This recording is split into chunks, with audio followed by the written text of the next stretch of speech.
Hi everyone, welcome back to Visually Hidden Selects.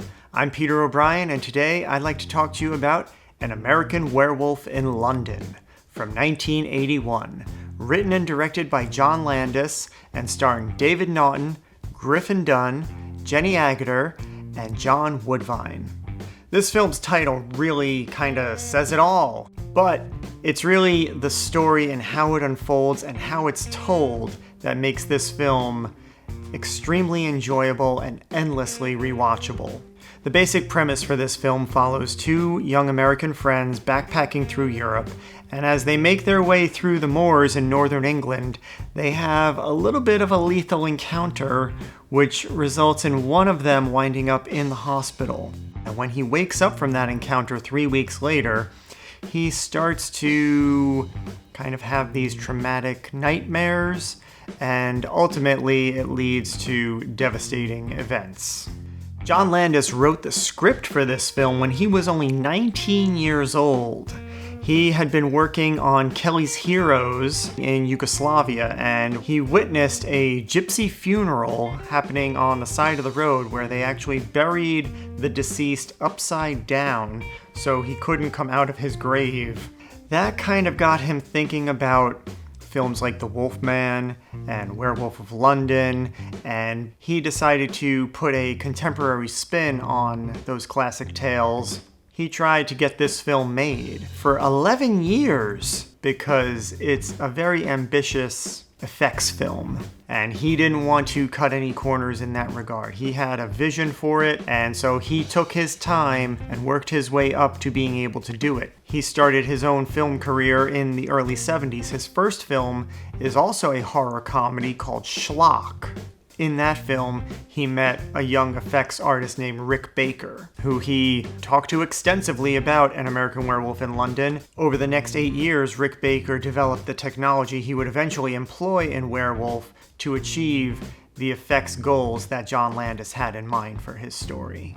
The most famous scene in this film is, of course, the transformation scene, and with a title like American Werewolf in London, you know there's going to be a werewolf. And if you know there's going to be a werewolf, you know there's going to be a transformation. And this is really kind of the big selling point for this film. It is a spectacular sequence that you really have to see to fully appreciate. And being 1981, it's even more impressive because it's all practical effects in a brightly lit room. There's no hiding in the shadows. There are cuts in the editing of the sequence. I think John Landis originally wanted it all in one take, which was just simply impossible, and Rick Baker intelligently talked him off that ledge. But what they came up with and the technology that they came up with was really kind of groundbreaking for the day. This film is actually the catalyst for the makeup and special effects Oscar that has now been awarded annually every year since this film. Rick Baker was the first recipient at the age of 31, and rightfully so. One of the things that sets this werewolf film apart from other werewolf films is the presentation of the werewolf. In this film, the werewolf is in fact a quadrupedal werewolf running around on all fours, and that was another thing that John Landis was really adamant about. He insisted that the werewolf be the hound from hell. And I think Rick Baker really delivered with his design and creature creation. But there's more to the effects in this film than just the werewolf. There is quite a bit of gore involved with the werewolf attacks, and there's even some interesting things done with the makeup in some dream sequences that the main character experiences. And honestly, those are probably some of my favorite parts of this film. I really enjoy and appreciate the psychological development that goes into the character of David and his body's reaction to the werewolf presence growing inside of it. And the entire cast in this film really delivers exceptional performances, especially Griffin Dunne. This is very early in his film career, and he, of course, is the older brother of Dominique Dunne from Poltergeist. He really keeps the story moving, and he keeps the mood light, even in extremely dark situations. But, of course, the star is David Naughton.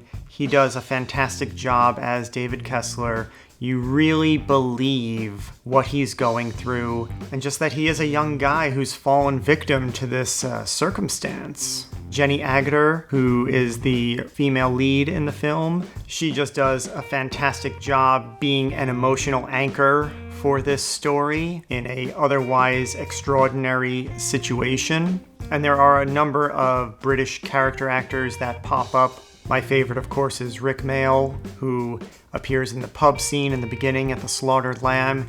He is one of the young ones. I also love that Alan Ford turns up once again. We saw him in The Long Good Friday, and we know him from Snatch. Here he is, just as a little cameo. Again, great British character actor, playing the taxi cab driver. I think my favorite part, though, is, of course, the ad for The Long Good Friday in the tube station. The climax for this film takes place in Piccadilly Circus, which, if you are not familiar with Piccadilly Circus, it is basically the London equivalent to Times Square.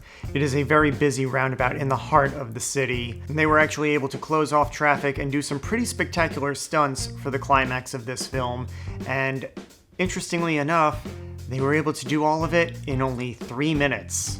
That's what the London police allowed them to do. They closed off the street, gave the filmmakers 3 minutes to get their shots, and then moved along with the evening. So everything else is kind of cut around very tight shots or sets. They did quite a bit of stuff in an airport tarmac. They just make it all work with the wide shots that they filmed in just 3 minutes in Piccadilly Circus. You'll notice in the beginning of this film that the production company is a Lycanthrope Films Limited production. That is, of course, the, scientific term for a werewolf is a lycanthrope. John Landis actually secured the funds to produce this film independently, meaning that he owns this film outright. It does not belong to a studio. He made a deal with the studio to distribute it, but he wanted to have the control over what got into the movie and how to tell the story and who to cast in the movie.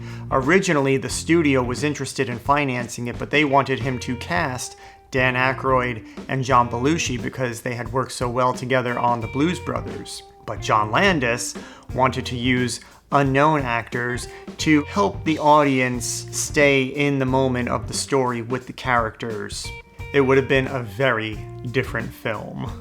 And I think the ultimate legacy for this particular film is it directly led to Michael Jackson's Thriller. Michael Jackson saw this film and loved it. So much so that he said, I want the guy who made that movie to make my Thriller music video. So he hired John Landis, and John Landis brought over Rick Baker, and I believe it's even the same cinematographer, and Elmer Bernstein did the spooky music in the beginning of Thriller when they have that little movie within the music video. So it's really the werewolf team that brought you Michael Jackson's Thriller. And that's pretty awesome. Really, I love both of these things so much. It just makes me happy. The balance of horror and comedy, they are kind of so close in terms of what they're trying to achieve, which is an extreme of reality. And with horror, of course, it's the dark side of reality. And in comedy, it's the light side of reality. And so it does a great job of delivering laughs while maintaining a serious, dramatic, and even horrific tone. So that's it for An American Werewolf in London. I really hope you like this recommendation, and don't forget to subscribe so you don't miss any future selections. If you do check out An American Werewolf in London, please leave us a comment and let us know what you think. We will be discussing it at length on the next VHS podcast, so be sure to tune into that. And until next time, see ya!